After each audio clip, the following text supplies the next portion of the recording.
My parents acted like complete jerks at their party while I had been supporting them morally and financially for years. Called me trash while my relatives laughed. So I simply turned around, blocked all their accounts, and sent them all to court. Now they're begging. Hey everyone, I was 20 years old when this whole nightmare began. My dad had just passed away from a sudden stroke, and I'm not going to sugarcoat it. Losing him absolutely destroyed our family in more ways than one. The grief was overwhelming, but what made everything worse was the financial devastation that followed.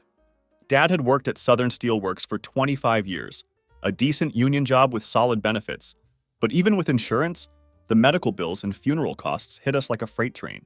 Here's where my life took a turn that I never saw coming, and frankly, one that would define the next 5 years of my existence. I had earned a full scholarship to state college, nothing fancy like Harvard or Yale, but it would have covered my tuition completely and given me a real shot at getting an engineering degree. It was everything I'd worked for throughout high school and my ticket to a successful future. My mom, Linda, was incredibly proud and really wanted me to take the scholarship. My siblings, Derek, Casey, and Brooke, all just assumed I would follow through with college like any normal person would. Derek was already in his second year studying pre-law, Casey was a junior majoring in graphic design, and Brooke was a high school senior with her whole future ahead of her. Everyone had their paths figured out, their dreams mapped out, their futures looking bright. But someone had to step up and help Mom keep the house. The mortgage payments were absolutely brutal, more than her part-time job at a local boutique could ever hope to cover. Without Dad's steady income, we were drowning financially, and it became crystal clear that unless something drastic changed, we were going to lose everything. My siblings all had their educational paths already committed and figured out. Derek was already locked into his law school trajectory, Casey had internships lined up for her design career, and once she started working professionally, she made it absolutely crystal clear where her priorities lay. Her money, she announced, was earmarked for her new apartment, travel savings, and eventually a house down payment. Helping Mom with basic survival expenses? That apparently wasn't even on her radar, let alone her to-do list. Brooke had colleges actively recruiting her for their business programs, and she was riding high on scholarship offers and future opportunities. So I made what I thought would be a temporary sacrifice, a decision that I genuinely believed would last maybe a year at most. I deferred my scholarship and enrolled in the welding and fabrication apprenticeship program at Dad's old plant. The pay was decent, definitely better than anything else I could realistically get with just a high school diploma. And I figured I'd help Mom get financially stable and then head off to college the following year to pursue my engineering dreams. That was my plan anyway. I had no idea I was about to become my family's personal bank account for the next 5 years. That's where the first major crack in my family's facade started showing, and it caught me completely off guard. Mom appreciated my financial help. There was no denying that my contribution was keeping us afloat, but she also started getting really weird about the whole situation. She'd make these comments that left me feeling confused and conflicted, like, "Your father would be so proud that you're taking care of the family, and it's wonderful to see you stepping up like this." But then, almost in the same breath, she'd turn around and ask when I was planning to get serious about my future, as if working 45 hours a week in a skilled trade wasn't already serious.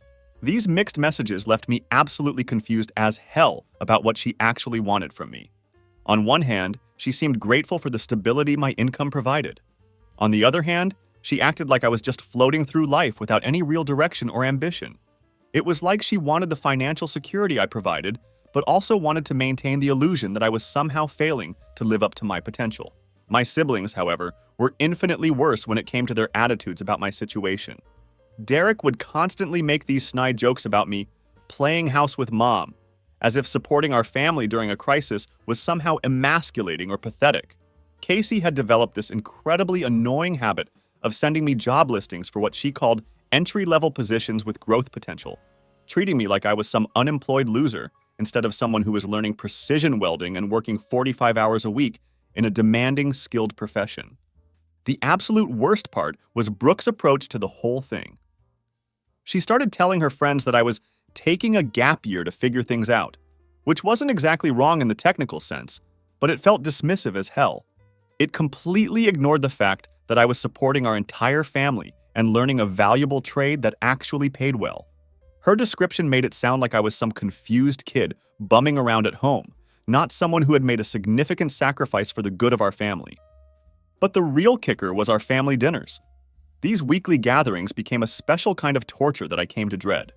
My siblings would enthusiastically discuss their classes, their internships, their 5-year plans, and all their exciting future prospects. They'd chat away about professors and assignments and career opportunities, and then the conversation would just completely stop when they got to me. It was like suddenly hitting a brick wall. When I'd try to mention interesting stuff happening at work, like learning to operate complex welding equipment or mastering precision measurement techniques, they'd nod politely for exactly 3 seconds and then immediately change the subject to something more worthy of their attention. It became painfully obvious that in their minds, learning to operate welding equipment and developing precision measurement skills wasn't worth discussing. My work was just some blue-collar job that didn't deserve the same respect as their academic and professional pursuits, despite the fact that my simple job was literally keeping all of them housed and fed. After 6 months of this increasingly uncomfortable dynamic, I finally decided to address the situation directly. I sat down with Mom one evening and told her I was seriously thinking about applying for spring admission to start college the next semester. I figured half a year was enough time to help stabilize the family finances, and it was time for me to get back on track with my own educational goals. The moment those words left my mouth, Mom got this panicked look on her face that I'll never forget. Her eyes went wide, and she immediately started firing off questions like machine gun rounds. "But what about the house payments?" she demanded. "What about all the bills we still have to cover? I can't handle all this financial pressure alone, Tyler. I just can't do it." So I stayed another semester, convincing myself it was just a temporary extension of my original plan. But then that semester turned into another semester after that, and then another one, and before I knew it, a full year had passed since I'd first deferred my scholarship. Meanwhile, my siblings were absolutely thriving in their respective academic and professional pursuits. Derek was constantly posting on social media about his LSAT prep courses and law school applications, acting like he was already a successful attorney. Casey was getting job offers from design companies and networking with industry professionals, building the exact career she'd always dreamed of. Brooke was visiting college campuses every single weekend, getting tours and meeting with admissions counselors, living the full prospective college student experience that I should have been having myself. The resentment started building on both sides of this dysfunctional family equation, and it was becoming harder and harder to ignore. My siblings clearly felt like I was choosing what they perceived as the easy path, staying home, working a simple job, avoiding the challenges and pressures of higher education. They saw me as someone who was taking the coward's way out instead of pushing myself academically and professionally like they were doing. Meanwhile, I felt like they were completely happy to let me sacrifice my own plans and dreams as long as it didn't affect their lives in any meaningful way. They were perfectly content to let me fund their comfortable lifestyles while they pursued their goals, and they showed absolutely zero gratitude or acknowledgement for what I was giving up to make their success possible. 2 years into this arrangement, I finally decided I'd had enough and put my foot down with some real authority. I told Mom in no uncertain terms that I was going back to school the following fall, period, end of discussion. I'd been responsible with my money and had managed to save enough to cover her essential expenses for a few months while she figured out a more sustainable long-term solution. It was time for me to focus on my own future and stop putting my life on hold indefinitely. That's when she dropped the ultimate guilt bomb on me, and I realized just how manipulative this whole situation had become. "I guess I'll have to sell the house then," she said, with this dramatic, defeated tone.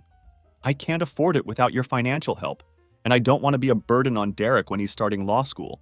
She made it sound like my decision to pursue my own education would directly force her out of the family home, as if there were absolutely no other options available. The most infuriating part of this whole guilt trip was that Derek was sitting right there during this conversation, and he didn't offer to help with a single penny.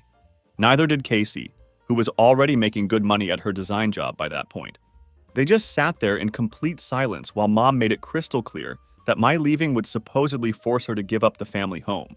It was like they were perfectly content to let the entire burden fall on my shoulders while they pursued their dreams without any financial responsibility whatsoever. So once again, I stayed, but this time I started getting genuinely angry about the whole situation.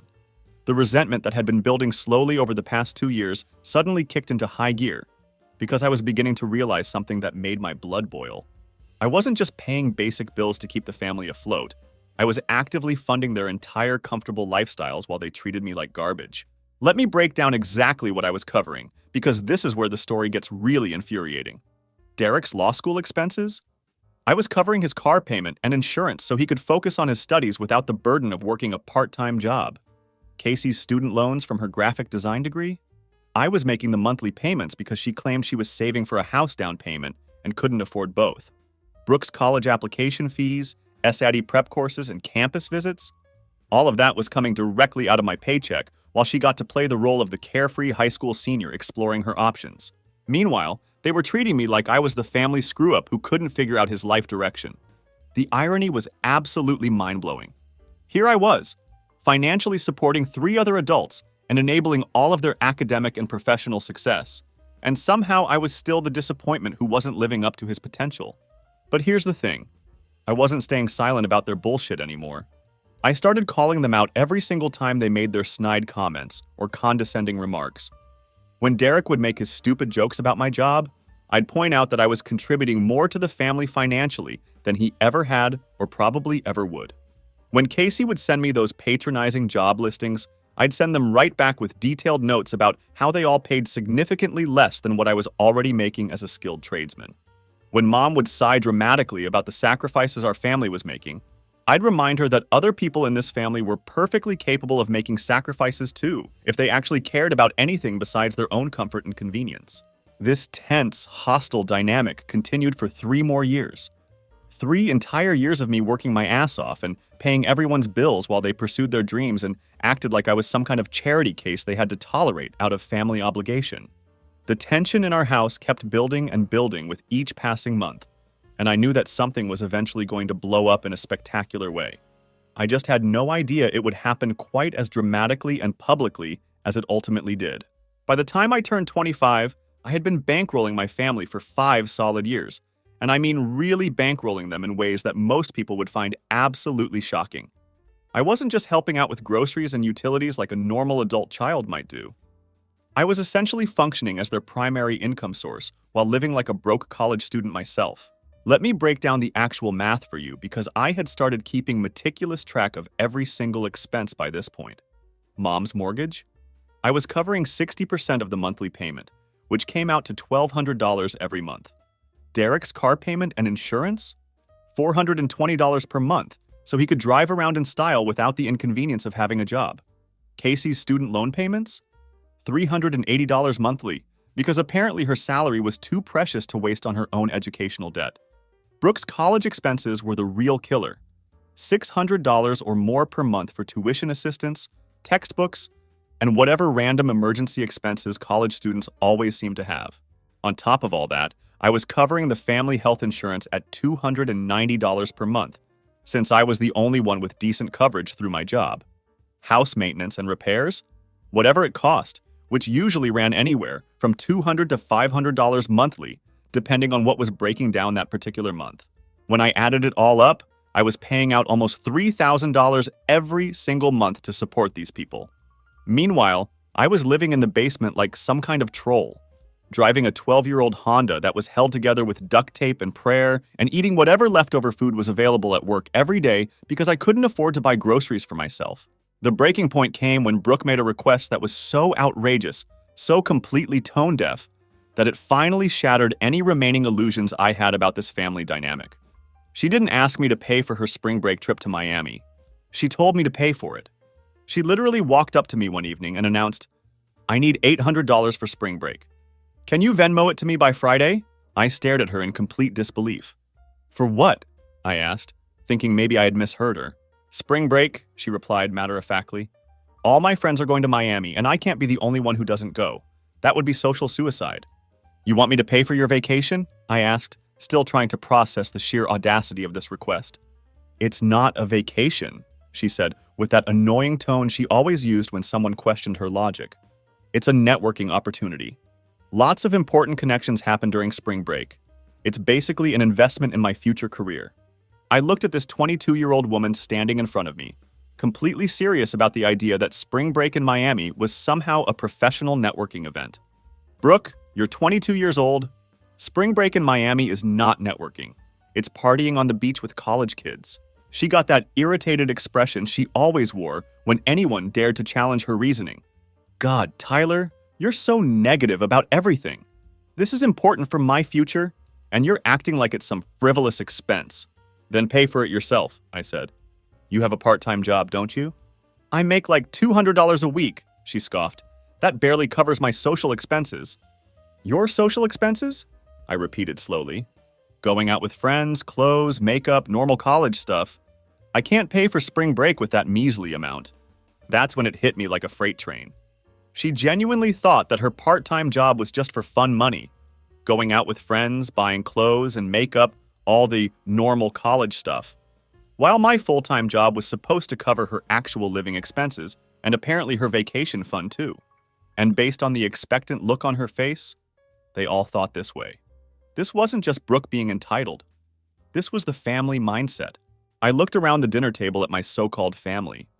Derek was nodding along like Brooke's request was completely reasonable, as if asking your working brother to fund your spring break was just normal sibling behavior. Casey was scrolling through her phone, barely paying attention to the conversation because financial discussions didn't concern her. After all, someone else was always picking up the tab. Mom was doing that thing she always did during money conversations where she stayed strategically quiet, so she could later claim she never actually asked for anything directly. No, I said firmly. Brooke blinked at me like I'd just spoken in a foreign language. What do you mean, no? I'm not paying for your spring break trip, it's really that simple. But I already told everyone I was going, she protested, as if making promises with money she didn't have was somehow my problem to solve. Then you better figure out how to pay for it yourself, I replied. She immediately turned to Mom with that panicked look she got whenever someone didn't immediately give her what she wanted. Mom, are you listening to him? Say something! Mom let out one of her signature dramatic sighs. Tyler, come on! Brooke works hard in school, and it's not like you can't afford to pay for something like this. I work hard too, I pointed out. That doesn't mean you guys pay for my vacations. You don't take vacations, Derek pointed out smugly, like that somehow proved his point instead of highlighting exactly how screwed up this whole arrangement was. Right, because I'm too busy bankrolling all of your lives, I shot back. The room went completely dead silent. You could have heard a pin drop. It was like I just detonated a bomb in the middle of our kitchen. What's that supposed to mean? Casey asked, finally looking up from her phone for the first time during this entire conversation. It means I've been supporting this family for 5 years while you all act like I'm the one with no ambition, I said, my voice getting louder with each word. I'm paying your car payment, Derek. I'm paying your student loans, Casey. I'm paying for Brooke's college expenses. And somehow, despite all of that, I'm still the family disappointment. First of all, we never called you a disappointment, Mom said quietly, trying to sound reasonable. Second of all, we never asked you to do any of that. I stared at her for a long moment, completely amazed at the audacity of this woman, who was now acting like she hadn't been guilt-tripping me about bills and house payments every single time I mentioned wanting to move on with my life. Are you serious right now? I asked. You never asked me? Every time I mentioned going to school, you guilt-tripped me about bills. Every time I wanted to save money for myself, there was some family emergency that desperately needed my paycheck. Okay. No need to play the victim here, dude, Derek said, with that condescending tone he always used when he wanted to shut down a conversation. We're grateful for your help. Are you? I challenged him. Because you've got a funny way of showing it. I pulled out my phone and opened the Notes app where I'd been meticulously tracking every single expense for months. I'd started documenting everything because I had a feeling this conversation would eventually happen, and I wanted to have hard numbers ready when it did. Want to know what I've spent on this family in the past 5 years? I asked, scrolling through my detailed records. $180,000. That's more money than most people make in 4 years of full-time work. They all just stared at me like I'd pulled those numbers out of thin air, but I kept going because I was done being quiet about this. I've paid Derek's car expenses for 4 years running. Casey's student loans are being covered by me. Brooke's college expenses come out of my paycheck every month. Mom's mortgage assistance has been my responsibility since Dad died. And that's not even counting utilities, insurance, house repairs, and all the random stuff you guys have needed help with over the years. The silence stretched on for what felt like an eternity while they all processed what I'd just laid out for them. I could see the wheels turning in their heads as they tried to figure out how to respond to the undeniable math of their financial dependence on me. Tyler, Mom finally started, using that soft, manipulative tone she always employed when she was about to guilt-trip someone. We're family. That's what families do. They step up for each other when times get tough. You're absolutely right, I agreed. Families do help each other. So why am I the only one helping? Oh my God, just stop all this drama because I asked for $800, Brooke yelled, her voice getting shrill with frustration. You're being stingy as hell. That word, stingy, hung in the air like a slap in the face. After 5 years of sacrificing my own dreams and financial security to support these people, after giving up my college scholarship and living in a basement while funding their comfortable lifestyles, she had the audacity to call me stingy for refusing to pay for her vacation. The silence that followed was deafening. That's when I made the decision that would change everything. All right, I'm done, I said, standing up from the table. As of the 1st of next month, I'm not paying for anyone else's expenses. You say I'm stingy? Fine, I'll show you what stingy actually looks like. Brooke immediately started crying. Those dramatic tears she always turned on when she didn't get her way. What the hell is wrong with you? You can't just abandon us like this. What about Mom's house? Derek asked, suddenly looking panicked as the reality of the situation started to sink in. What about it? I replied. You're finishing law school, Derek. Casey makes good money at her design job. You two can split Mom's expenses if you're so concerned about it. Figure it out. You ungrateful piece of shit! Mom yelled, her mask of sweet reasonableness finally slipping completely. How can you even think about abandoning your own mother? We have our own expenses to worry about, Casey protested, finally engaging with the conversation now that it might actually affect her personally. So do I said simply. I stood up from the table, feeling strangely calm despite the chaos erupting around me. I'm moving out at the end of the month. Mom started crying. Real tears this time, not the manipulative kind. Tyler, please, we can't afford this without you. You know we can't. Then maybe you should have treated me like a son instead of a bank account, I said. And that's where things went to absolute hell. The 3 weeks between my announcement and my actual move-out date were some of the most tense and uncomfortable weeks of my entire life. My family went through what I can only describe as all the classic stages of grief, except instead of reaching acceptance at the end, they somehow managed to settle on pure, unadulterated rage. First came the denial phase, which was almost comical in its predictability. Mom kept asking me if I was really serious about moving out and cutting off all financial support, like maybe I was just having some kind of temporary breakdown that would pass if she ignored it long enough. She'd make these hopeful comments like, once you think about it more rationally, you'll realize that family comes first, as if my decision was based on some momentary emotional outburst rather than 5 years of systematic exploitation. Then came the bargaining phase, which was honestly even more pathetic than the denial. Derek suddenly became very interested in helping me create a better budget, suggesting that maybe I could find ways to afford continuing to support them if I just managed my money more efficiently. Casey proposed that instead of cutting them off completely, maybe I could just help with emergencies rather than regular monthly expenses. Brooke promised she'd pay me back someday for her remaining college costs, conveniently ignoring the fact that she'd never paid me back for anything in her entire life. When those desperate attempts at negotiation didn't work, they moved straight into the anger phase, and that's when things got really ugly. Derek started making constant snide comments about how I was abandoning the family when they needed me most, acting like I was some kind of heartless monster for wanting to live my own life. Casey began telling anyone who would listen that I was being selfish and ungrateful, painting herself as the victim of my unreasonable demands for independence. Brooke took the approach of straight up ignoring me completely, which was honestly an improvement over her usual entitled demands. But Mom wasn't going to let me go quietly. Her 55th birthday was coming up around that time, and she started planning what she described as a major celebration. We're talking about a big party with lots of guests, the whole 9 yards. She was unusually excited about it, constantly talking about how she had big news to share and how it was going to be a night that everyone would remember for years to come. At first, I had absolutely no intention of going, especially after everything that had happened over the past few weeks. But she sat me down and gave me what seemed like a genuine apology. Tyler, I know what happened was absolutely wrong, she said, looking me directly in the eyes. We're sorry for not noticing that we'd been wearing you down for so long. But son, I want you at my birthday party. Don't bring anything if you don't want to. Just be there and let's make things right between us. I promise you that things will be exactly as you wish from now on. And like an idiot, I believed her. Years of being gaslit and emotionally manipulated don't just disappear overnight. and some part of me was still hoping that maybe we could salvage some kind of healthy family relationship. I had no idea what she was actually planning, so I showed up that night at Carlos's Mexican restaurant, bringing nothing but myself just as she'd requested.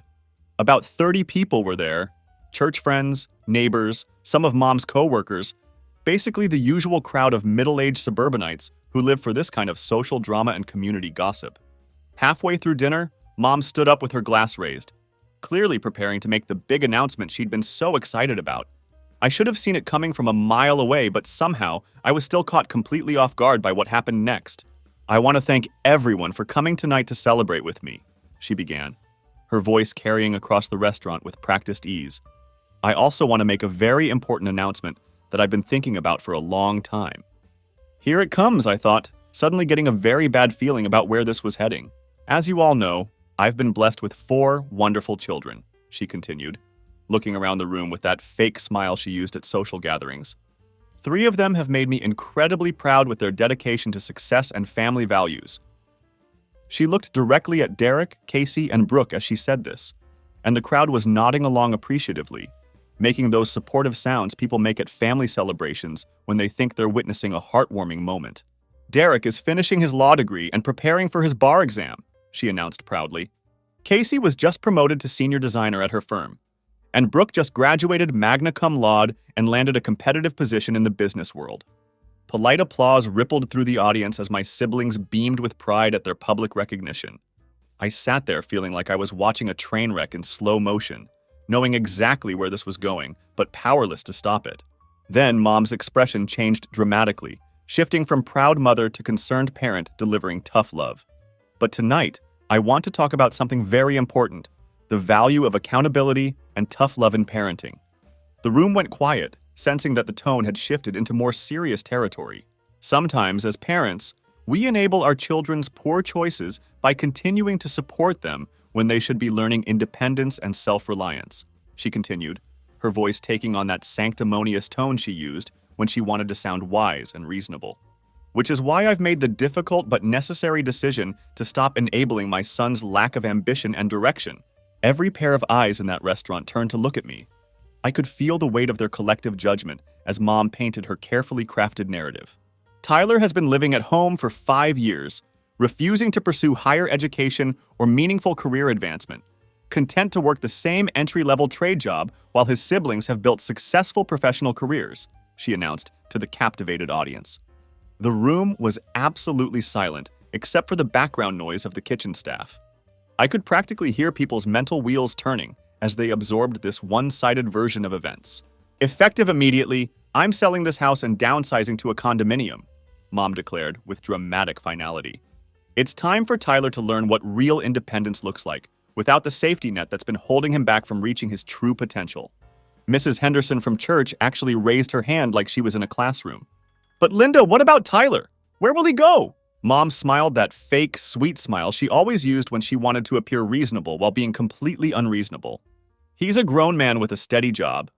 I'm sure he'll figure it out just fine."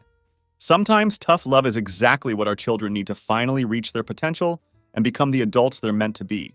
Everyone was nodding along in agreement. These people were actually buying her complete fabrication about the lazy, unmotivated son who needed to be kicked out for his own good. I sat there for maybe 10 seconds, watching this performance and realizing that she actually thought I'd just quietly accept this public humiliation and slink away without defending myself. She was very, very wrong about that. I stood up slowly, feeling the eyes of every single person in that restaurant focused on me. The silence was so complete, you could have heard a pin drop on the carpet.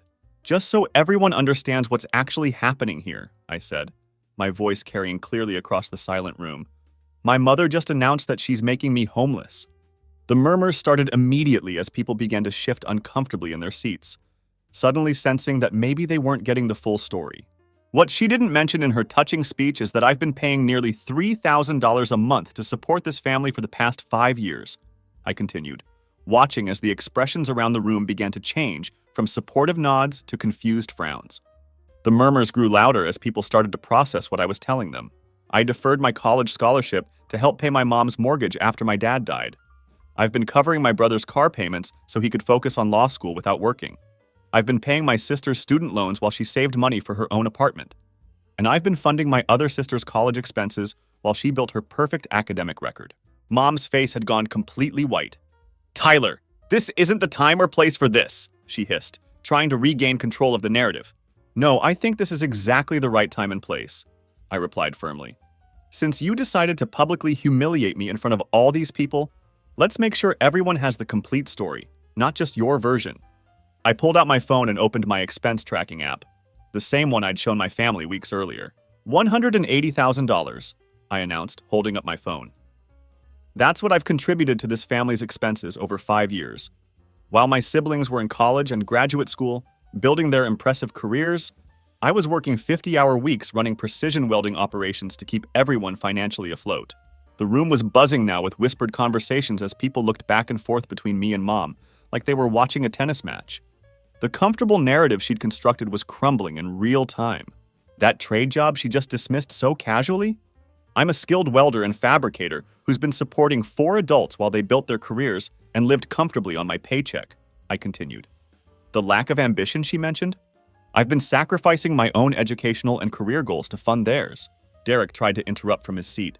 "Tyler, you're being way too dramatic about this." "I'm being honest," I shot back, "which is more than I can say for any of you." I looked directly at Mom, who was now staring at me with a mixture of panic and rage. 3 weeks ago, I told my family I was done being their personal bank account. I announced that I was moving out and stopping the financial support so I could finally focus on my own future. This party isn't about tough love or helping me reach my potential. This is about revenge. The restaurant had gone completely silent again, except for the sound of clinking dishes from the kitchen. Every person in that room was hanging on every word. "You want to talk about accountability? Let's talk about it," I said, my voice getting stronger with each sentence. "You've been living off your son's paycheck for 5 years, and now you're trying to punish me publicly for setting boundaries. Well, congratulations, you just proved exactly why I was right to cut you off." Then I turned and walked straight out of that restaurant, leaving my entire family sitting there with 30 witnesses to what had really been happening for the past 5 years. I could hear the explosion of conversation starting behind me as I pushed through the front door, but I didn't look back. I drove home to find that my key didn't work in the front door, exactly as I'd expected it wouldn't. There was a note taped to the door in Mom's handwriting. "Your belongings are in storage unit 47 at Secure Store on Oak Avenue. You have 30 days to make other arrangements. This is what's best for you. Love, Mom." But here's the thing. I'd been planning for exactly this scenario. I already had an apartment lined up with the first month's rent paid and utilities set up in my name. I'd been expecting them to retaliate somehow. I just hadn't anticipated they'd do it quite so publicly and dramatically. I spent that first night in my new place sitting on an air mattress, eating takeout Chinese food straight from the container, and feeling oddly relieved despite the dramatic circumstances that had brought me there. For the first time in 5 years, I didn't have to worry about anyone else's bills or problems. My paycheck was entirely mine to spend or save as I saw fit. It was a strange feeling, liberating and slightly surreal at the same time. What I didn't realize at the time was just how much trouble my family was about to find themselves in without my financial support propping up their entire lifestyle. While I was settling into my new apartment and enjoying the novelty of actually keeping my entire paycheck for myself, my family was discovering exactly how much they had been depending on my income to maintain their comfortable way of life. The reality of their financial situation without me hit them like a freight train. The first sign of serious trouble came just 2 weeks after the birthday party disaster. Derek called me at work, which was surprising since we hadn't spoken a single word to each other since that night at the restaurant. "Tyler, we need to talk," he said, his voice lacking its usual condescending tone. "Do we?" I replied, not particularly interested in whatever crisis had prompted this call. "It's about Mom's house. She can't make the mortgage payment without your contribution." "Huh, that sounds like a problem you'll need to solve," I said, enjoying the panic I could hear creeping into his voice. "You're almost done with law school, right? And what happened to selling the house? Didn't she announce that plan in front of everyone at the party?" "I can't afford to cover what you were paying," Derek admitted. "I have my own expenses to deal with." "So does everyone else in the world," I pointed out. "Figure it out." "Come on, man, don't be like this. We're family." "Are we, though?" I asked. Because Mom was trying to motivate me, remember? She was doing me a favor with that tough love approach, and now you're all learning what those boundaries actually cost you. I hung up on him, but the calls kept coming with increasing desperation. I heard from Mom, from Brooke, and even from Derek's girlfriend, who I barely knew and had maybe spoken to 3 times in my entire life. All of them had variations of the same message. Couldn't I just help out until they figured things out? The answer was consistently no, and watching them scramble to solve the problems they'd created was honestly satisfying as hell. Within a month, the real consequences of their financial dependence started showing up in ways they couldn't hide or spin. Mom had to put the house on the market, but not by choice like she'd claimed at the party. She literally couldn't afford the mortgage payments without my contribution, and none of my siblings were willing or able to make up the difference. The house that had been in our family for 15 years, the one I'd worked my ass off to help keep, was gone because they'd bitten the hand that fed them. Derek had to sell his car and get something significantly cheaper. Turns out a law student's budget becomes pretty tight when you can't rely on your brother to cover your transportation expenses. He couldn't take on an extra $400 a month in car payments, not when he was supposed to be focusing on his studies. Casey had to move back in with Mom temporarily because her student loan payments had resumed now that I wasn't covering them anymore. She couldn't afford both her apartment rent and helping with family expenses, so something had to give. Her dreams of saving for a house down payment evaporated pretty quickly when reality hit. Brooke had to drop out of college mid-semester. Without my financial support, she couldn't afford tuition, and none of her siblings were in a position to help her out. She ended up moving back home and getting a job at Walmart while she tried to figure out how to pay for school herself. But here's the best part of this whole situation. They couldn't admit what was really happening to anyone. Their pride wouldn't allow them to acknowledge that their comfortable lifestyles had been entirely dependent on their supposedly unmotivated brother's financial support. Mom told her church friends that she was downsizing for retirement, making it sound like a planned life transition rather than a financial necessity. Derek told people he wanted a more practical car, as if choosing a cheaper vehicle was some kind of mature financial decision rather than being forced into it by circumstances. Casey claimed she was saving money by living at home temporarily, spinning her financial crisis as a smart budgeting choice. Brooke said she was taking a break from school to gain valuable work experience, making her job at Walmart sound like a strategic career move rather than the desperate necessity it actually was. Meanwhile, I was absolutely thriving in ways I'd never imagined possible.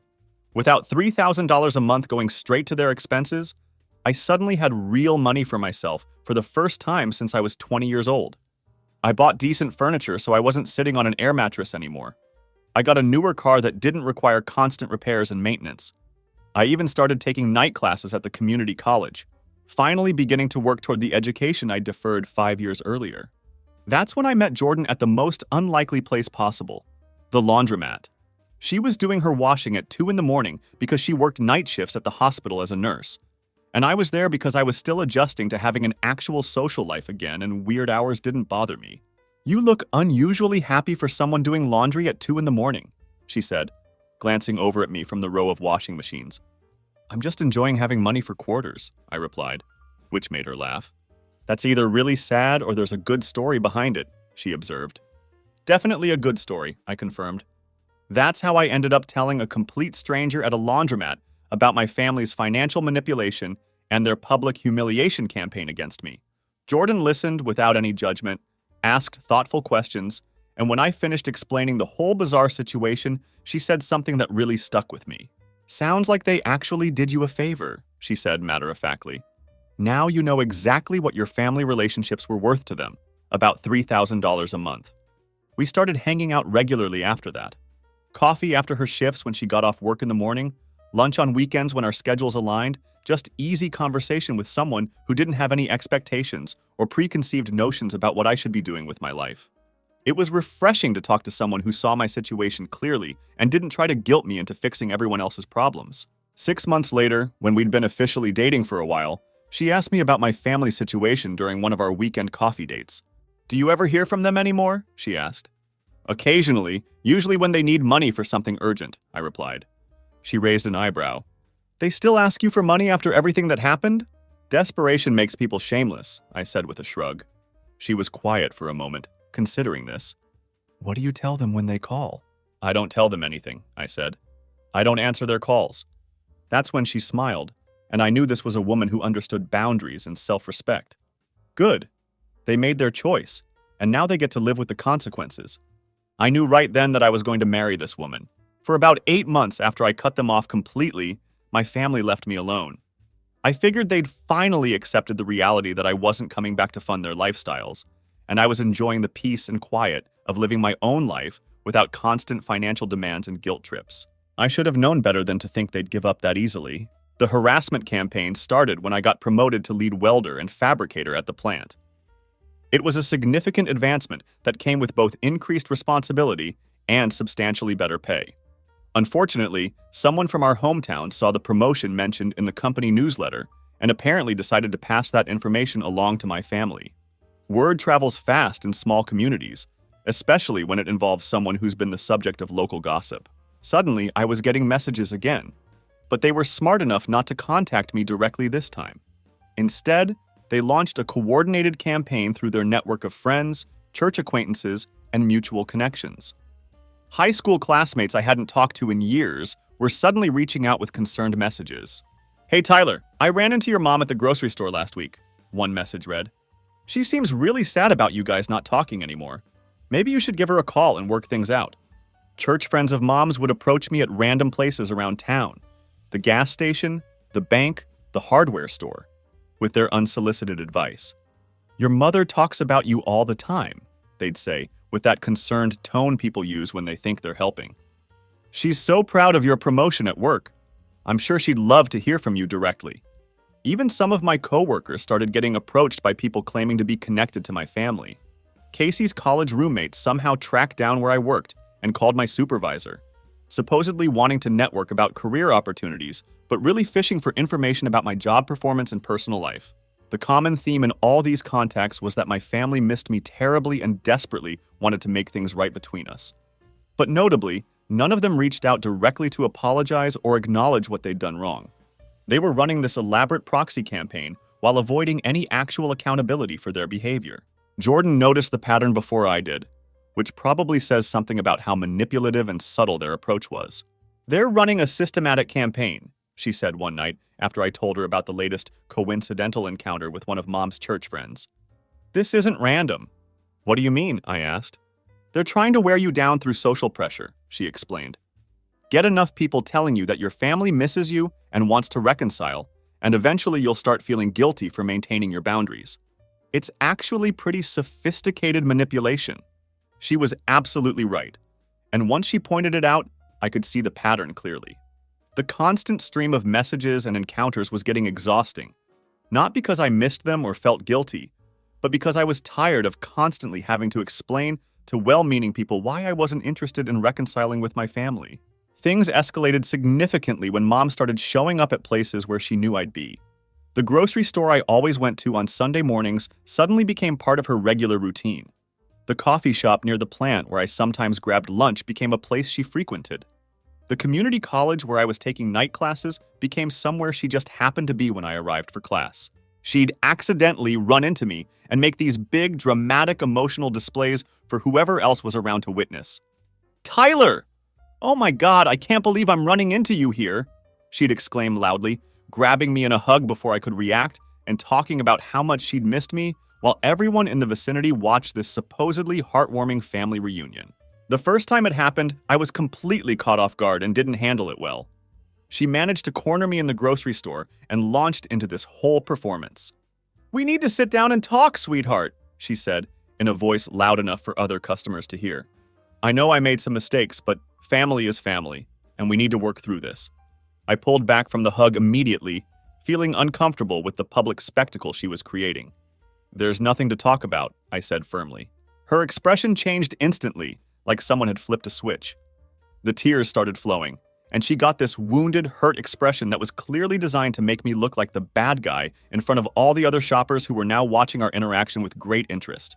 "I don't understand why you're being so cruel to me," she said in a voice that carried perfectly across the produce section. "I'm your mother. How can you treat me this way?" "Well, you're my ex-mother at this point," I replied, which definitely didn't make me look like the sympathetic party in this public drama. She didn't like that response at all. She looked at me like I'd just kicked her dog in front of a group of children. I walked away without saying another word, but I could hear her talking to other customers behind me, explaining to anyone who would listen how difficult the situation was, and how hard she was trying to reach out to her ungrateful son who just wouldn't listen to reason.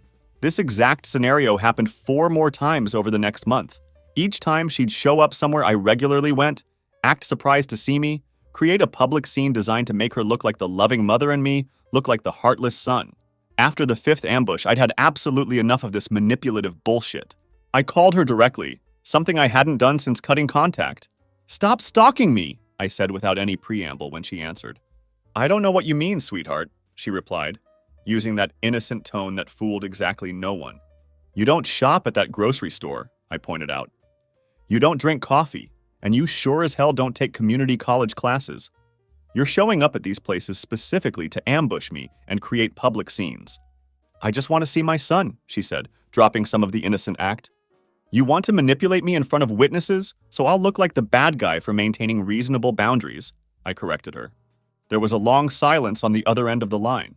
"I miss you," she finally said, completely abandoning the pretense that these encounters were coincidental. "I made a mistake and I'm trying to fix it." "You made multiple mistakes over several years," I replied. "This isn't something you can fix with a few public performances." "So what? You're going to punish us forever over money?" she asked, finally getting to the heart of what was really bothering her. "Yes," I said simply. She was quiet for a moment, probably not expecting such a direct answer. "Then what do you want from me?" she asked. "Nothing," I replied. "That's what you don't understand. I don't want anything from you. I want you to leave me alone and let me live my life." "I can't do that. You're my son." "Then you should have treated me like one instead of like a bank account," I said, and hung up on her. I blocked her number immediately after that call, but unfortunately, that didn't stop the harassment campaign. If anything, it seemed to make them more desperate and willing to cross lines I never thought they'd cross.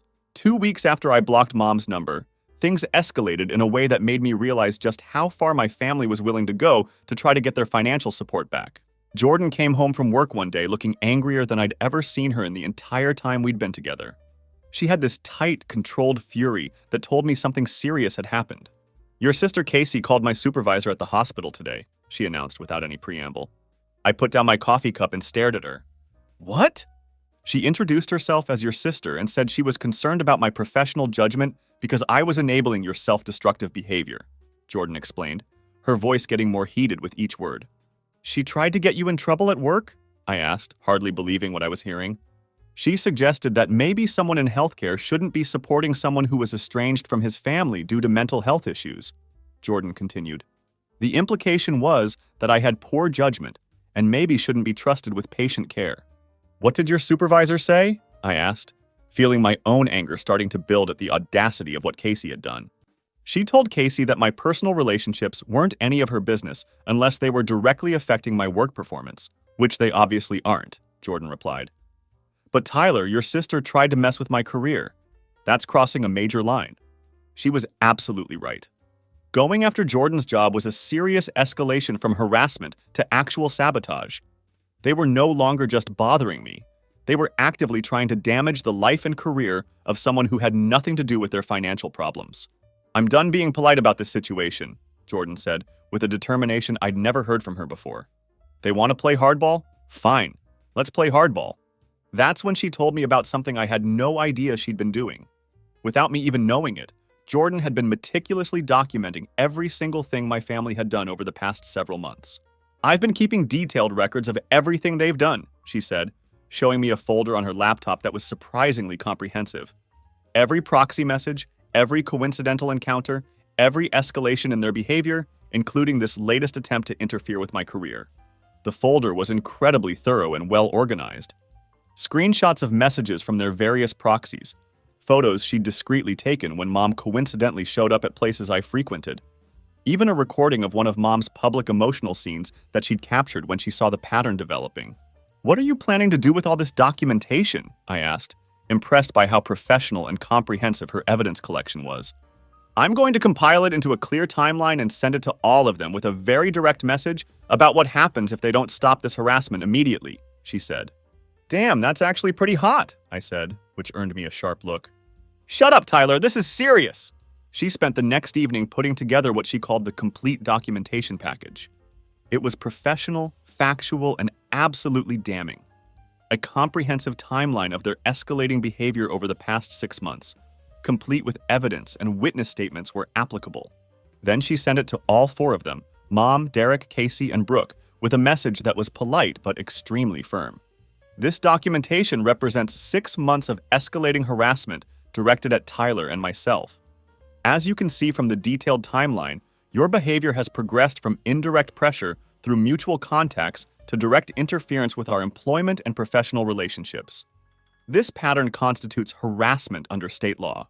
If any member of your family or anyone acting on your behalf contacts either of us again in any capacity, we will be filing formal complaints with law enforcement and sharing this documentation with all relevant employers and institutions. Tyler has made his boundaries clear repeatedly. It's time to respect them. The response was immediate and exactly what Jordan had predicted would happen. Derek called me at work the very next day, and he was absolutely furious. "You can't get your girlfriend to threaten to ruin our careers!" he yelled into the phone. "What? I can't hear you very well," I said, enjoying the panic in his voice maybe a little too much. "This isn't funny, Tyler. This is seriously insane," he continued. "We're just trying to rebuild our relationship with you." "What, dude? What are you saying?" I repeated, pretending I couldn't understand him clearly. "Tyler, we just want you to come home. She's turning you against your own family." "I am home," I said simply, and then hung up on him and blocked that number too. That evening, I got a group text from yet another unknown number. "Tyler, this has gone way too far. We need to talk and figure out how to move forward as a family. And next time when I call you, you better not act like a freaking deaf person." I showed the message to Jordan, who just shook her head. "They're still trying," she said. "Oh God," I replied. For 2 days, things went completely quiet, and I figured they'd finally gotten the message and would back off. But then Jordan's mom called her, confused and upset about a very disturbing contact she'd received. "Someone claiming to be Tyler's mother contacted me on Facebook," Jordan's mom told her. "She said she was concerned about your relationship with him and thought I should know that he had anger issues and was estranged from his family due to serious mental health problems." They weren't backing down at all. If anything, they were escalating even further. I was absolutely done playing nice. Jordan's harassment documentation folder had grown into an absolute masterpiece of evidence over the months she'd been collecting it. Everything was organized with the kind of precision you'd expect from someone who'd spent months watching complete idiots dig their own graves deeper and deeper. I found a lawyer, let's call him Joe, and when he took one look at Jordan's meticulous documentation, he started grinning like it was Christmas morning. "Your girlfriend is incredibly thorough," he said, flipping through page after page of evidence. "I've seen FBI cases with less organization than this." "She's got a thing for details," I replied. "Well, her thing for details is about to cost your family a significant amount of money," Joe said, with obvious satisfaction. "We're going to prepare both a defamation lawsuit and a restraining order, but first we'll give them one final chance to settle this quietly. If they refuse, we'll burn the whole house down legally speaking." The defamation suit was for $50,000 in damages, covering lost wages, emotional distress, and harm to our professional reputations. The restraining order would legally require them to stay 500 feet away from both of us, our home and our workplaces. Any violation would result in immediate arrest. Casey got served first at her design company, and according to her coworker who Jordan knew through mutual friends, Casey completely lost it in the office when the process server handed her the legal papers. "He's suing me for trying to help him," she reportedly screamed. "I was just concerned about his girlfriend's judgment and professional capabilities." Apparently, Casey spent the rest of that workday crying at her desk and calling everyone she knew to complain about how unfair and unreasonable it was that her brother was taking legal action against her for what she considered harmless family concern. Mom got served at her new full-time job, the first real job she'd had in 20 years. She was working at a department store, folding clothes in the women's section, when the process server found her and handed her the legal documents. The store manager had to send her home early because she couldn't stop crying and telling random customers about how her ungrateful son was destroying the family with frivolous lawsuits. Derek got his papers at the hospital where he was doing his medical internship.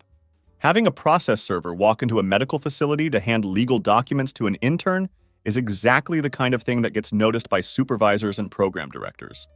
It's not the kind of attention you want when you're trying to build a professional reputation in the medical field. Brooke, still living at home and working her retail job, got served at Walmart during her shift. Her manager was not thrilled about having legal drama play out in the workplace, especially when it involved one of their employees being handed court documents while on the clock. The lawsuit hit them exactly where it hurt the most: their money and their carefully maintained reputations in the community.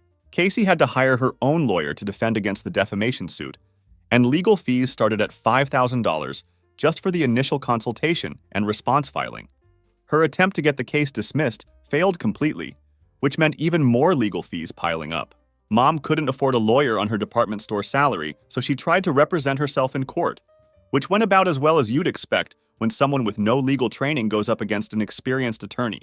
Joe absolutely ate her alive during the depositions. The depositions were recorded, and Joe made sure to ask very pointed questions about the $180,000 I'd contributed to family expenses over 5 years. Mom had to admit under oath that I'd been financially supporting the entire family while she was publicly claiming I was a disappointment who lacked ambition and direction. The restraining order was granted without any contest from their side. They were now legally prohibited from coming within 500 feet of Jordan or me, our home, our workplaces, or contacting us in any way. Any violation would mean immediate arrest and additional legal consequences. But here's where the situation got really satisfying for us. The restraining order became a matter of public record, which meant it was discoverable during background checks and professional reviews. Derek's law internship program found out about it during a routine background check update. Having a restraining order filed against you for harassment doesn't exactly demonstrate the kind of professional judgment and character that law firms look for in their future attorneys. He didn't get kicked out of the program, but it definitely didn't help his reputation or future prospects. Word got around the firm about the intern with family drama and legal issues. Casey's design company found out about the legal situation when her lawyer contacted their HR department regarding the defamation case. Design companies don't particularly love having employees who are involved in harassment lawsuits, especially when those lawsuits involve interfering with someone else's career and professional reputation. She didn't get fired, but her next promotion that she'd been expecting mysteriously got delayed indefinitely. Brooke's retail job at Walmart found out about the legal proceedings when she had to miss work repeatedly for court-related appointments and meetings with lawyers. Walmart doesn't pay enough to justify dealing with employees who bring ongoing legal drama to the workplace, and management made it clear they weren't happy about the situation. Mom's department store job became untenable when she kept having emotional breakdowns about the lawsuit during work hours. Customer service roles don't work particularly well when you're crying and telling random shoppers about your family's legal problems while they're just trying to buy clothes. Her inability to maintain professional composure at work became a serious problem. While my family was dealing with lawyers, mounting legal fees, and serious professional consequences that were affecting their careers and reputations, Jordan and I were having absolutely the time of our lives. I'd been promoted again at work and was now running the entire welding and fabrication department. It was a significant advancement that came with substantially more responsibility and much better pay than I'd ever imagined possible when I first started as an apprentice. The plant had landed several major contracts, and my department was absolutely killing it in terms of productivity and quality. Jordan got selected for a competitive leadership development program at the hospital, which was a huge honor and would fast-track her career advancement in healthcare administration. Her superiors recognized her organizational skills and attention to detail, the same qualities that had made her so effective at documenting my family's harassment campaign. 6 months after we'd filed the lawsuit, Joe called with news that was music to our ears. "They want to settle," he announced with obvious satisfaction in his voice. "They're begging to settle, actually. Once they realized we weren't bluffing and they couldn't afford to keep fighting this legal battle, they folded completely." "For how much?" I asked. "Full amount, $50,000, plus they're agreeing to a permanent restraining order that never expires, and they're signing a non-disclosure agreement," Joe explained. "They can't talk about you or Jordan to anyone ever under penalty of additional legal action. So they're essentially paying us $50,000 to shut up and disappear from their lives forever?" I asked, wanting to make sure I understood the terms correctly. "They're paying you $50,000 to make this entire legal nightmare go away," Joe confirmed. The legal fees were absolutely killing them financially, and the restraining order was already seriously affecting their employment situations. They simply can't afford for this to drag out any longer. I thought about it for maybe 3 seconds. Deal. The settlement check arrived on a Thursday, made out jointly to me and Jordan for the full $50,000. It was our first major joint financial windfall that didn't come from me working myself to death to support ungrateful family members who treated me like garbage. That weekend, I took Jordan to the same laundromat where we'd first met 2 years earlier. It was 2 in the morning, just like that first night when we'd started talking. Why are we doing laundry at 2 in the morning when we have a perfectly good washer and dryer at home? She asked, looking around the empty laundromat with confusion. I pulled the ring box out of my pocket. I figured if you said no, at least we'd have clean clothes for the breakup. She started laughing before I even got down on one knee. She looked at the ring, then at me, then at the laundromat around us with its fluorescent lighting and industrial washing machines. You're proposing to me in a laundromat at 2 in the morning, she said, shaking her head in amazement. After we got paid $50,000 to make my family shut up forever, I added. Is that a yes? I asked.